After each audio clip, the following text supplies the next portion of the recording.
आज मैं बनाने जा रही हूँ चिरोटी रवा एंड आटा का पराठा। पराठा के लिए मैंने ये मेरा 1 कप है, ये 200 ml का कप है। ये पूरा भर के मैंने चिरोटी रवा, सम्राट ब्रांड का चिरोटी रवा लिया हुआ है। एंड पाव कप जितना यानी 50 ग्राम गेहूं का महीन आटा। ये 1 कप पूरा भर के 150 ग्राम चिरोटी रवा होता है। एंड पाव कप यानी 50 ग्राम गेहूं का महीन आटा। इसमें मैंने 1.5 टीस्पून देसी घी, गाय का घी ऐड किया हुआ है। एंड आधा कप पानी लिया हुआ है जो 100 ml है। 100 ml में पानी में मैंने 0.25 ग्राम जितना समुद्री नमक का पाउडर मिलाया हुआ है। नमक या नमक का पाउडर पानी में मिलाना या घोलना बहुत ज़रूरी है। घोलने के बाद ही इसमें ऐड करना है। अब पहले मैंने ये छान लिया हुआ है। अब मैं इन दोनों को मिला लेती हूँ। आप इसमें 1.5 टीस्पून या आधा टेबलस्पून जितना मूंगफली का तेल या गाय का देसी घी मिला के पराठा तैयार कर सकते हैं। अब मैंने अच्छे से इन दोनों को मिला लिया हुआ है। मिलाना ज़रूरी है। मिला के अब मैं धीरे धीरे इनमें पानी डालूँगी।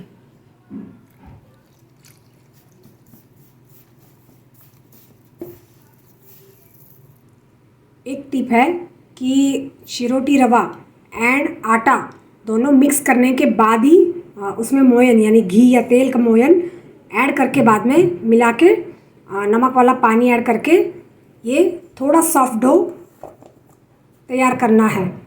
क्योंकि ये रवा है तो रवा पानी सोखता है, इसलिए मैंने थोड़ा सा सॉफ्ट डो रखा है। 100 ml पानी एकदम बिल्कुल परफेक्ट नाप है। ये मैंने आटा गूंद लिया है। अब मैं इस पर थोड़ा तेल लगाऊंगी।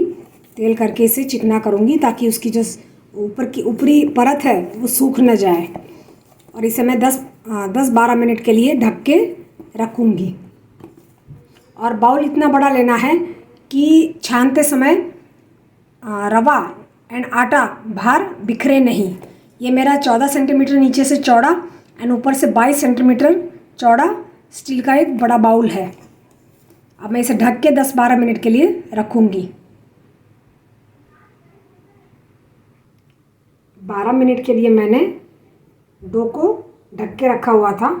क्योंकि ये मौसम बारिश वाला है, गीला एंड सीला है, तो डो थोड़ा रखे ढीला हो जाता है। तो ऐसे समय पे क्या करना है कि 1 टेबलस्पून जितना सूखा आटा मिला लेना है।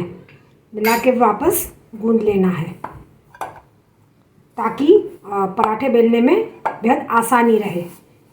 ढीला आटा रहेगा तो पराठे बेलने में दिक्कत होगी। ये ना हो दिक्कत, इसलिए 1 टेबलस्पून जितना मैंने सूखा आटा मिला लिया है। इसे मैं गूंद लेती हूँ। बाद में बेलना या लोई बनाकर बेलना शुरू करूँगी। ये मैंने 7 बड़े एंड एक छोटा गोला तैयार किया हुआ है। 7.5 गोले बड़े डो बॉल से छोटे 7.5 डो बॉल तैयार हुए हैं। ये मैं अब साइड में रखूँगी। और अब क्या सामग्री की ज़रूरत पड़ेगी? एक तो चकला बड़ा सा, ये बेलन, सूखा आटा डस्टिंग के लिए, फिर ये थाली एंड झाड़ा रखने के लिए, पराठा सेकने के लिए दोनों। स्टील का रैक है गरम गरम पराठे रैक पर रखने के लिए। ये 27 सेंटीमीटर बड़ी मेरी लोहे की कढ़ाई है, जिसको मैंने 3 बर्नर वाली मेरी सिगड़ी है उसके सबसे बड़े बर्नर पर मैंने इसे रखी हुई है। इसे 60 सेकंड के लिए तेज़ आंच पर मैं पहले गरम कर लूँगी। 1 मिनट के लिए मैंने तवी गरम करने के लिए रखी है। तब तक मैं ये बेल लेती हूँ। एक डो बॉल लिया हुआ है मैंने डस्टिंग के ड्राई आटे में पहले मैंने डस्टिंग किया, फिर उसे बेलना शुरू किया। वापस थोड़ा बेल के डस्टिंग करके अब मैं इसे किनारे से बेलूँगी। तवी गरम हो चुकी है और गरम तवी पर ही इसे मैंने डाला हुआ है। आंच धीमी नहीं करनी है, आंच तेज ही रखनी है। और ये मैंने तेल एंड घी का मिश्रण लिया हुआ है। ये तेल एंड मूंगफली का तेल एंड येलो देसी घी, ये दोनों मिलाए हुए हैं। 75 ml जितना मैंने मूंगफली का तेल एंड 25 ml मैंने गाय का देसी घी पिघला हुआ लिया हुआ है। इन्हें मैं पराठे के सेकने के लिए इस्तेमाल में लूँगी। पहला पराठा है इसलिए, और ठंडा मौसम भी ज़्यादा है इसलिए पहला पराठा थोड़ा इस तरह होगा, बाकी के बहुत अच्छे होंगे। पराठे में बबल्स आने शुरू हो गए, आप देख सकते हो बबल्स आने शुरू हो गए हैं और इन्हें मैं पलटूंगी। ये थोड़ा कच्चा पोर्शन है, ऐसा कच्चा नहीं रहना चाहिए, पूरा सफ़ेद हो जाना चाहिए, क्योंकि ये पहला पराठा है इसलिए थोड़ी दिक्कत होगी। और हर पराठे को 15-20 सेकंड के लिए सेकना है ताकि पानी पूरी तरह से जल जाए। अगर ऐसा लगे तो पीछे की साइड होने के बाद वापस मैं इसे पलटूंगी। पहली साइड पे जो कच्चा था उसको मैंने वापस पलट के सेकने के लिए रखा है, देखो ये, और इसे थोड़ा उंगली दबा के उसे पका लूँगी। अब मैं इसमें घी डालूँगी। पूरा पानी जल जाने के बाद ही घी या तेल आपको जो लगाना है वो डालना है। फिर इसे वापस घी तेल लगा के इसे दबाना है।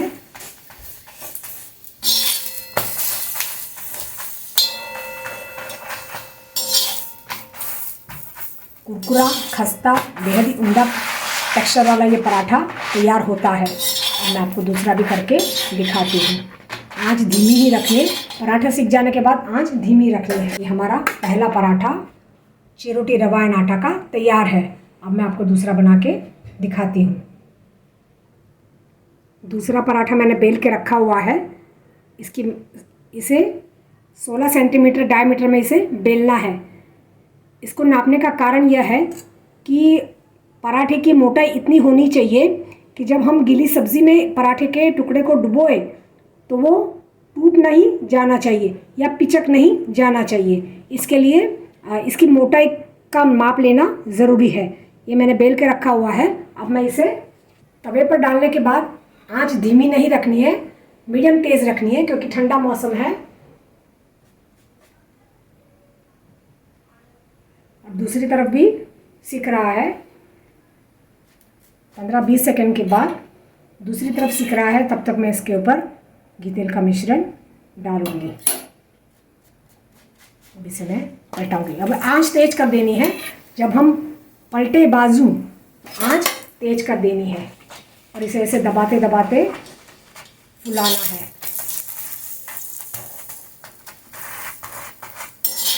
और अच्छे से इसे पैचेस, आमंड कलर के पैचेस डेवलप करने हैं।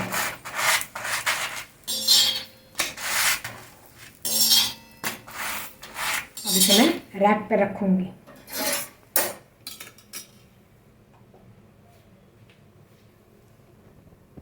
जब तीसरा पराठा सेकने के लिए डालें तो ये दूसरा पराठा पहले ठंडे वाले पराठे पर रख दे। रखने से क्या होगा, इसकी गर्माहट से नीचे वाला पराठा बिल्कुल सूखेगा नहीं। फूला फूला पराठा पाने के लिए तेल घी का मिश्रण अच्छी मात्रा में डालें।